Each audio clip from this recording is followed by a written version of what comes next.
Salut! Comment ça va tout le monde? J'aimerais savoir si vous êtes pour ou contre Éric Duhem et pourquoi. J'aimerais savoir ce que vous pensez de ses propositions. Voici la conférence de presse de Éric Duhem du 30 août 2022. Bon visionnement. Et à Pointe-du-Lac, dans la circonscription de Masquinongé, dans la région de Mauricie, on vient de rencontrer une famille qui est représentative de dizaines de milliers, de centaines de milliers de familles partout au Québec. On voulait éclaircir un peu la question des baisses d'impôts parce que ça a été au cœur de la campagne depuis quelques jours, surtout hier, avec la présentation des baisses d'impôts que propose le Parti libéral du Québec et la Coalition Avenir Québec de François Legault. On voulait les mettre en parallèle pour être bien certain que tout le monde comprend c'est quoi la différence entre les trois baisses d'impôts proposées par les trois différentes formations politiques. C'était un exercice pédagogique. On va continuer à en parler, évidemment, pendant les 34 prochains jours, mais c'est important en début de campagne là, que tout le monde comprenne très bien où chacun des partis politiques loge sur cet enjeu-là. On a de loin, au Parti conservateur du Québec, les baisses d'impôts les plus substantielles. Et on est aussi le parti pour qui c'est le plus cohérent de baisser les impôts. Ça fait partie de notre philosophie politique, ça fait partie de l'ADN d'un conservateur de vouloir un État réduit puis de vouloir un maximum de liberté pour les contribuables. Donc, je suis très fier de ça. Mais je veux aussi parler d'hier, quelque chose qui m'a profondément choqué. Puis je pense que c'est important aujourd'hui de le mettre en parallèle, là. Quand j'ai vu la CAQ s'attaquer au Fonds des générations et vouloir aller puiser l'argent dans le Fonds des générations pour financer des baisses d'impôts, j'ai pas pu m'empêcher de penser qu'encore une fois, on est en train de voir un gouvernement qui est prêt à hypothéquer l'avenir de la prochaine génération pour acheter la prochaine élection. Et ça, je pense que il faut que ça cesse. Là. Puis ça n'a pas rapport avec la partisanerie politique. Peut-être que politiquement, c'est payant de faire ça à très court terme, mais moi, là, je pense à la vision du Québec. Je pense pas à la prochaine élection, je pense à la prochaine génération. Puis c'est totalement irresponsable d'agir de cette façon-là. C'est même égoïste. Et j'espère que la Coalition Avenir Québec de François Legault va revisiter sa proposition. J'espère qu'ils vont trouver une mesure plus originale, qu'ils vont aller puiser l'argent ailleurs. D'autant plus qu'il y a 10 jours, hein, vous l'avez vu, là, la nouvelle est sortie. Il avait répondu à un syndicat il y a une dizaine de jours. Il avait répondu à un syndicat il y a une dizaine de jours que, et je vais citer, c'était le 19 août, là, ça fait pas 100 ans, là, la CAQ, et je cite, a la ferme intention de préserver le Fonds des générations dans le but de contribuer, et je cite encore, à l'équité intergénérationnelle, fin de la citation. Donc là, qu'est-ce qui s'est passé en 10 jours pour que la CAQ change d'idée? Est-ce que c'est les sondages, puis ils voient que la position puis la popularité de la proposition du Parti conservateur est trop grande, ils se sentent trop menacés dans plusieurs de leurs circonscriptions, que là, ils paniquent et ils ont décidé de virer bout pour bout, puis d'être des vire-vents? Ils ont même ajouté, puis il y a 10 jours, le CAQ écrivait ça, « Nous n'allons pas utiliser les versements destinés au Fonds des générations pour financer les programmes actuels et futurs. » 10 jours plus tard, ils revirent bout pour bout, et là, ils sont prêts à utiliser cet argent-là pour offrir des baisses d'impôts à la deuxième journée de la campagne électorale. Ça n'a pas été long pour la CAQ là, de revirer de bord puis de renier leurs engagements d'il y a quelques jours. Ça a pris 2 jours de campagne électorale pour que François Legault, encore une fois, change totalement d'idée. Et c'est ça le problème avec ce gouvernement-là depuis trop longtemps. C'est un gouvernement qui n'a pas de conviction, qui n'a pas de vision, qui n'a pas de projet, qui ne gouverne que par sondage, qui est prêt à faire n'importe quoi pour augmenter sa popularité, qui n'a aucune cohérence idéologique. Et c'est ça, quand on parle d'une coalition, c'est une coalition de quoi, au juste, la Coalition Avenir Québec de François Legault? À part l'opportunisme et l'arrogance, qu'est-ce qui les caractérise au niveau idéologique? C'est la question qu'on est en droit de se poser aujourd'hui quand on voit qu'ils sont prêts à piger dans le Fonds des générations, accroître l'iniquité entre les générations pour essayer d'augmenter leurs appuis dans les intentions de vote. Je trouve ça particulièrement déplorable, puis moi, ça me pue au nez, puis je voulais vous en faire part ce matin. Sur ce, ça va me faire plaisir de répondre à l'ensemble de vos questions. Je sais qu'il y a beaucoup de monde ce matin, donc on va y aller un à la fois. Si vous pouviez nommer le média pour lequel vous travaillez, puis la question à qui elle s'adresse. Si vous permettez, M. Duhem, Absolument. TVA. Première des choses, M. Legault, ce matin, en Beauce, qualifié d'irresponsables ceux qui, durant la pandémie, disons, se sont élevés ou ont fait obstruction aux mesures sanitaires. Est-ce que vous vous sentez visé? Bien, moi, là, ce que je trouve particulièrement irresponsable depuis plusieurs mois, c'est qu'on a un premier ministre qui a divisé profondément les Québécois comme Jamais dans... Il nous a d'abord divisés en des essentiels, non essentiels. Il nous a ensuite divisés en des vaccinés, des non-vaccinés. Il nous a divisés plus récemment entre les anglophones, les francophones. Puis là, il est en train d'essayer de diviser le Québec entre les générations, entre les plus jeunes puis les plus vieux. Ce premier ministre-là, c'est le premier ministre de la division. Et nous, on veut unir les Québécois. C'est assez là, de diviser le monde. Jamais un premier ministre a provoqué autant de chicanes avec nos voisins, dans nos familles, dans nos milieux de travail. Ça a été un premier ministre qui, pour des raisons politiques, a pris des sous-groupes de la société puis a systématiquement tenté de faire des enjeux. Les anglophones appellent ça des wedge issues. Là, il les a utilisés à des fins partisanes et politiques. Et que ce gars-là, aujourd'hui, ait le culot de parler d'irresponsabilité. S'il veut parler de gens irresponsables, on va y acheter un miroir. Autre chose, ici, est-ce que vous avez senti qu'il y a un terreau qui peut être particulièrement fécond oui. pour les conservateurs? Et est-ce qu'on peut penser que vous serez davantage présent ici en Mauricie plus fréquemment qu'ailleurs au Québec? Si je suis dans la région de la Mauricie, du centre du Québec, au jour 2 de notre campagne électorale, c'est pas un hasard. Hein? Vous savez que j'ai commencé hier dans la région. J'étais avec Karine Laflamme dans la circonscription de Lévis. Puis la journée du déclenchement, j'étais dans ma propre circonscription, Chauveau, dans la capitale nationale.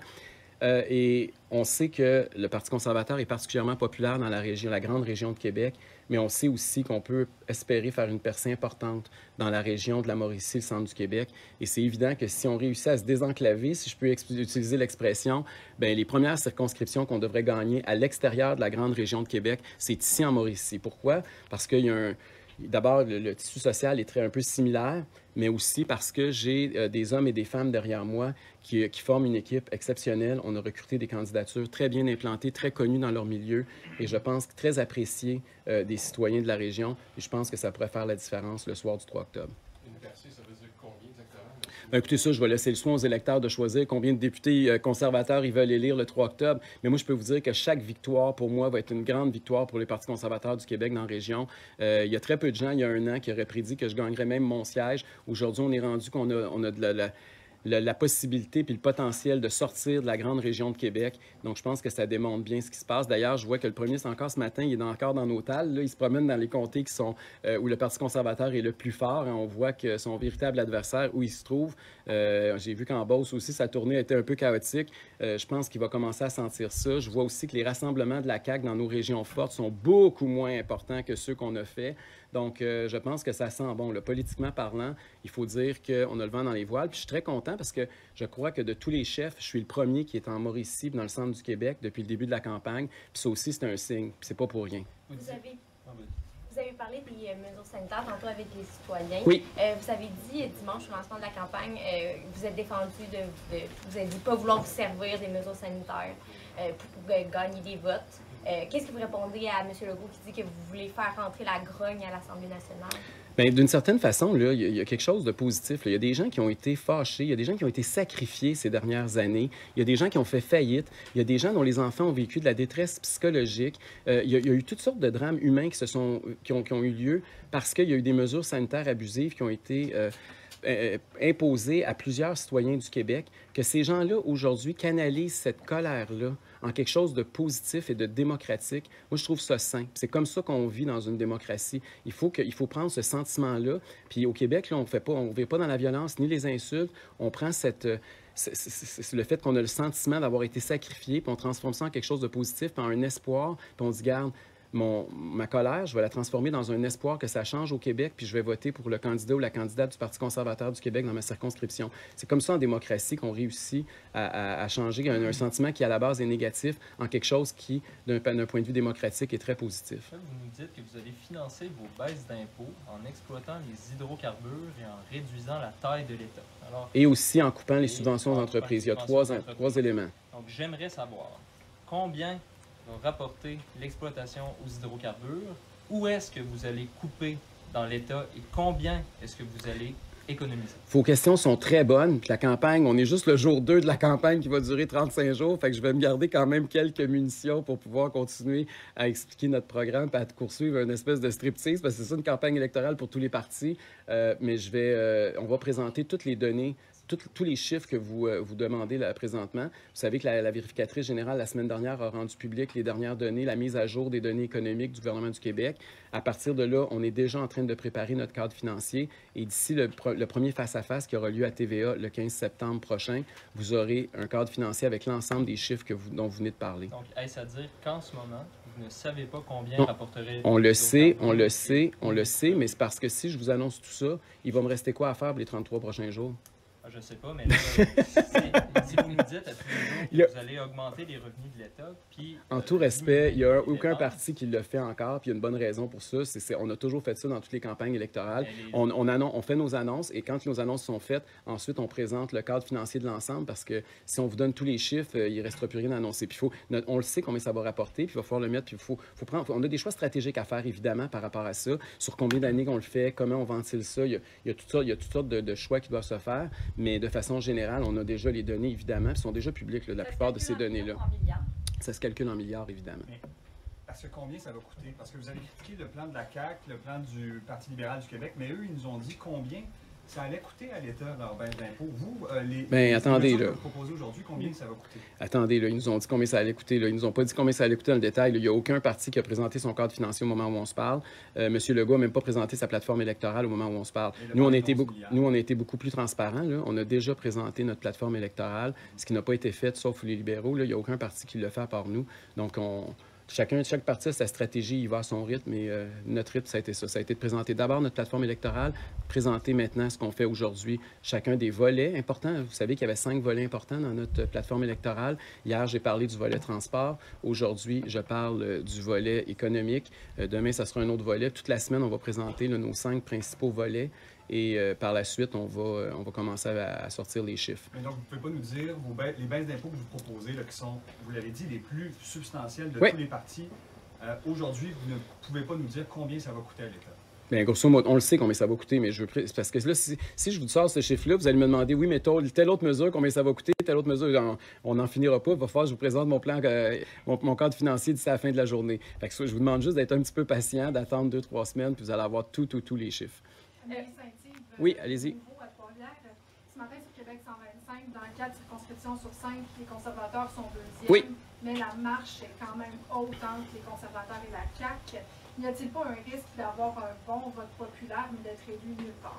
C'est une excellente question, mais en même temps, je regarde, puis si vous reculez de quelques mois dans le temps, dans la région de Québec, on nous disait exactement ça. Dans la région de Québec, vous êtes deuxième dans à peu près toutes les circonscriptions, mais vous avez un gros écart avec la CAQ. Ce matin, quand je regarde Québec 125, je vois qu'il y a 3 circonscriptions où on est nez à nez 50-50 les probabilités d'élire un candidat du Parti conservateur. Donc, il y a moyen de combler cet écart-là. On est sur un élan. On peut regarder les sondages de 2 façons. On peut regarder les sondages avec les chiffres qu'on a actuellement, ou on peut regarder les tendances. Si vous regardez les tendances, évidemment, les raisons d'être optimiste sont très grandes. Si c'est stagnant, c'est sûr que ça peut être plus déprimant.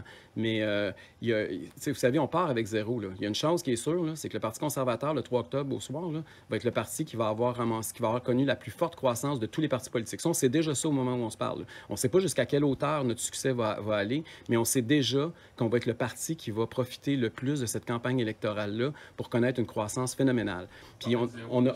C'est ça, mais on a rarement... Bien, on part de 1 %. Sous-estimez-nous pas. On avait une députée, mais non, mais on parle pratiquement de 0, disons ça comme ça pour être juste. Là. Mais quand est-ce que vous avez vu ça dans l'histoire du Québec? Un parti qui part de 1 % puis qui connaît le succès qu'on est en train de connaître. On n'a jamais vu ça de notre vivant. C'est quelque chose qui est quand même assez unique. Puis c'est juste de savoir jusqu'où on va être capable de transporter cet enthousiasme-là, cet espoir-là, jusqu'où le mouvement va pouvoir se déployer. Sur la réduction de la taille de l'État, oui. La dame Véronique à l'intérieur a parlé que sa fille a changé 5 fois d'enseignant au cours de la dernière année scolaire. Si vous réduisez la taille de l'État, vous allez faire comment pour offrir des conditions de travail attractives? C'est certain qu'au niveau de la réduction de la taille de l'État, notre priorité va toujours être d'offrir le meilleur service aux citoyens. Donc, les gens qui sont en première ligne, les gens qui offrent les services directement à la population, moi, je pense que c'est les derniers qu'il faut toucher. Moi, je voudrais réduire dans le gras de l'État, c'est-à-dire dans la bureaucratie, on sait qu'il y a beaucoup, on est suradministré dans le domaine public, puis aussi revoir les missions fondamentales de l'État. C'est évident que l'éducation, c'est une mission fondamentale de l'État et c'est une... Vous vous souvenez de Charest qui avait proposé la régénérie de l'État? Je veux dire, une fois au pouvoir, on se rend toujours compte qu'il y a un peu moins de gras qu'on pensait. Mon modèle serait plus... J'ai vu aussi ce que Stephen Harper, c'est un modèle que je connais mieux, là. J'ai vu que M. Harper à Ottawa, quand il a été élu puis quand il a été majoritaire, vous avez vu qu'il avait mis des cibles très précises et qu'il les a atteintes et que c'est grâce à ça que le Canada est sorti là, du cercle de l'endettement. Malheureusement, depuis que les libéraux fédéraux sont de retour au pouvoir, on est retombé à 2 pieds dans l'endettement public. Mais à l'époque, M. Harper avait réussi à juguler le déficit. Et moi, j'ai suivi ça de très près à l'époque. Je peux vous dire que ça m'inspire. Je voudrais parler moi aussi d'éducation. À l'intérieur, Mme Laflamme a suggéré qu'il serait bien d'alléger les exigences pour faire rentrer plus de professeurs dans les classes, plus d'enseignants dans les classes. Or, la semaine dernière, je vous ai posé la question à propos d'une mesure qui était proposée pour justement alléger le processus, puis vous m'avez dit que ce serait l'équivalent de donner des diplômes à rabais. J'ai dit que ça prenait une formation. On ne peut pas mettre n'importe qui comme enseignant devant des élèves. Là, on veut pas. Ça, je pense qu'il n'y a personne au Québec qui souhaite ça. La question portait plus précisément s'il y avait des fonctionnaires qui pouvaient transférer au domaine de l'éducation. Moi, j'ai dit si on les compétences requises, oui. Maintenant, ça prend un minimum de compétences, puis s'ils ne l'ont pas, il faut trouver une façon d'avoir une formation accélérée pour ces gens-là, mais on ne peut pas envoyer n'importe qui devant une classe faire n'importe quoi. C'est quoi la formation accélérée? Bien, écoutez, il y a déjà des prérequis à l'heure actuelle. Il y a des gens qui... Puis là, ce que j'ai compris des derniers jours, c'est que la situation s'est améliorée. Là. Il y a c'est moins la panique que c'était au moment où on s'est parlé la semaine dernière. Là, il semble y avoir moins de pénurie. Là, ils ont réussi à combler les vides de façon un peu plus rapide que prévu. Mais... on ne peut pas laisser des classes vides, on peut pas. C'est sûr qu'on a un devoir d'offrir une éducation à ces enfants-là. Et il faut parler aussi. C'est pas, le gouvernement, en fait, n'a pas la marge de manœuvre de tout décider seul. Évidemment, il doit consulter les syndicats, notamment, parce qu'il y a un paquet de choses qui peut entraver au niveau même des conventions collectives et tout ça, ça prend...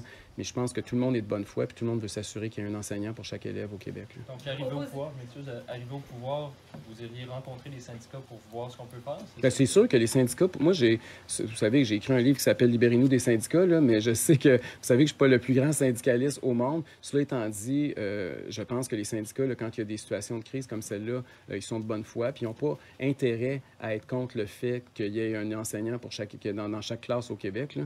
Et je pense que c'est des partenaires importants dans cette mission-là. Et c'est évident que je m'assoirai avec eux puis j'essaierai de trouver une solution là, qui est la plus rationnelle puis la plus fonctionnelle pour tout le monde. Est-ce que ce que vous proposez aux électeurs, c'est finalement un démantèlement de ce qu'on a appelé le modèle québécois?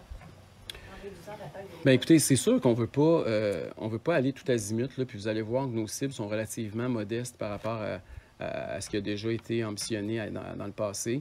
Mais c'est certain qu'on veut un allègement. C'est certain qu'on s'inquiète de voir la lourdeur. C'est certain que de voir... Tu sais, moi, j'ai voté pour la CAQ. Là, puis je sais qu'il y a plusieurs des candidats derrière moi qui ont voté pour la CAQ. Puis beaucoup de gens qui s'apprêtent à voter conservateur sont des anciens électeurs qui ont fait confiance à François Legault.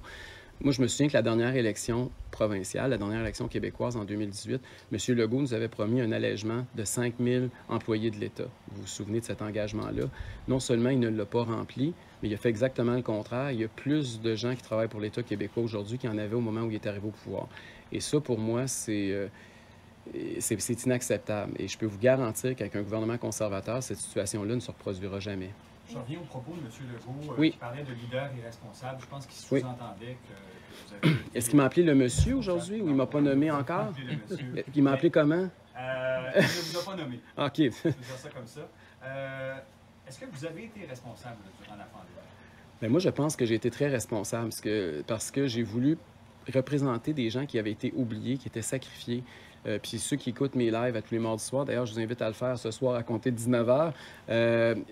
Pendant les lives, vous avez vu qu'on était toujours en train de parler à des gens qui vivaient des situations de détresse très importantes et il fallait que quelqu'un leur donne de l'espoir. Le gouvernement a semé la peur.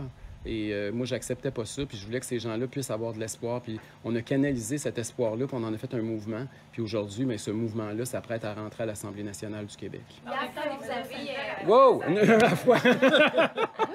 va laisser un média local poser une question. Okay, local. En fait, c'est une question de Québec, c'est un peu drôle. OK. Le maire de Québec veut le soutien du parti au pouvoir concernant le projet de tramway. Entendez-vous discuter de mobilité avec le maire de Québec pendant la campagne? Est-il possible de vous convaincre? Écoutez, si le maire de Québec veut m'inviter, ça va me faire plaisir d'aller le rencontrer. J'ai rencontré plusieurs élus municipaux dans plusieurs municipalités du Québec.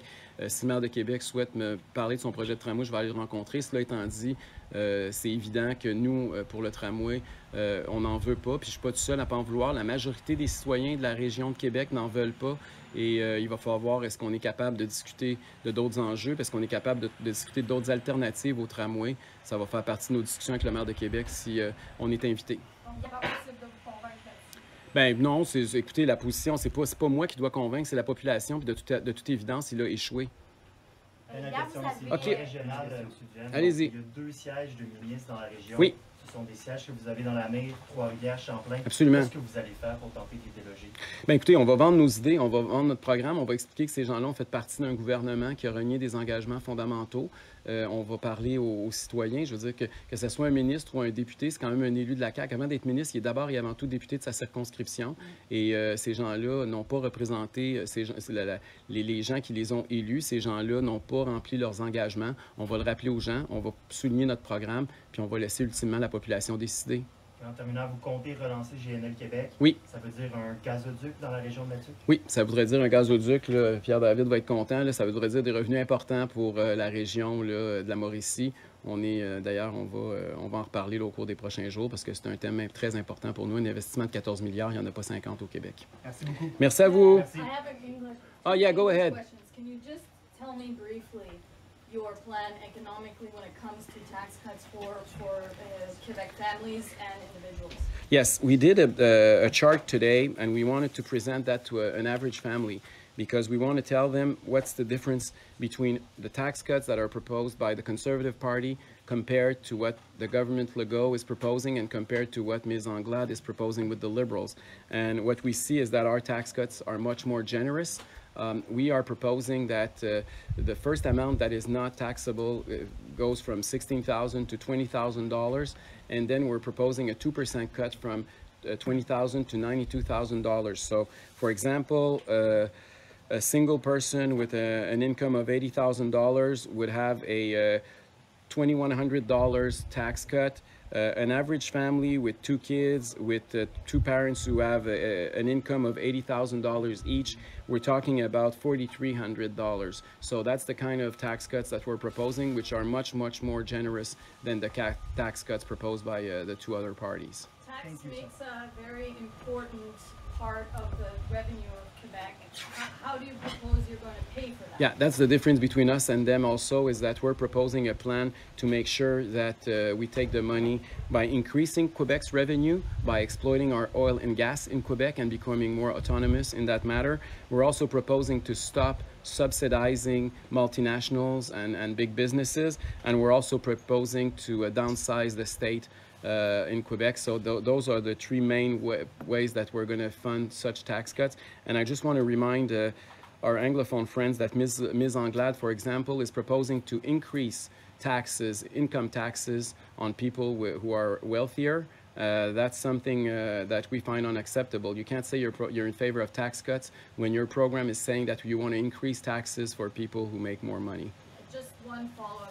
Are you saying because you specified with Anglos and Madame Anglade, are you saying then that you believe that Anglos in the province are wealthier? And no. I'm saying that there's not much liberals left in French Quebec, so I think that's a message that I need to send to Anglophones, because among Francophones there's not that many people who are interested by what Ms. Anglade is proposing, because she's not on the radar. Our opponent in French Quebec is the CAQ, certainly. Thank you, Sarah. Merci beaucoup.